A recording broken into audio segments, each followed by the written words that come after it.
കണ്ടോ 4 പേരും, അതായത് ബ്രൗണിനെ പൂച്ച കടിച്ച് കൊന്നു കളഞ്ഞില്ലേ, പിന്നെ 3 പേര് സുന്ദരി പെണ്ണ്, അവളുടെ പേരെന്തോന്ന്, സ്നോ ഗേൾ, ജൂൺ, സുഹ, പിന്നെ നമ്മുടെ മിക്കി, അവൻ്റെ കൂടെ ഉണ്ടായിരുന്ന ലിയോ പോളിനെയും കടിച്ച് കൊന്നു കളഞ്ഞു. ഇതാ ജൂൺ അമ്മയുടെ അടുത്തോട്ട് എണീറ്റ് വന്ന്. ഇപ്പം അവരുടെ അമ്മ പ്രസവിച്ച് കിടക്കുന്നതുകൊണ്ട് അവർക്ക് ലോൺലി ആയിരിക്കും. അല്ലെങ്കിലും അവൾ കുറേ നാളായപ്പോഴത്തേക്കും പിന്നെ ഇവരെ അടുപ്പിക്കില്ലായിരുന്നു. ഇപ്പം അതെ ജൂൺ ശരിക്കും എൻ്റെ മടിയിൽ കയറിയിരിക്കുന്നതാണ്, അതുകൊണ്ട് എനിക്ക് കാണിക്കാനും പറ്റുന്നില്ല.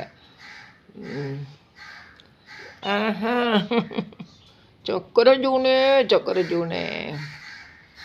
ജൂൺ ആൾ ശരിയല്ല കേട്ടോ. നമുക്ക് നോക്കട്ടെ ഇതിലിപ്പം നമുക്ക് ഇങ്ങനെ എടുക്കാൻ പറ്റുമോ, അതെടുക്കാൻ പറ്റുമെന്ന്.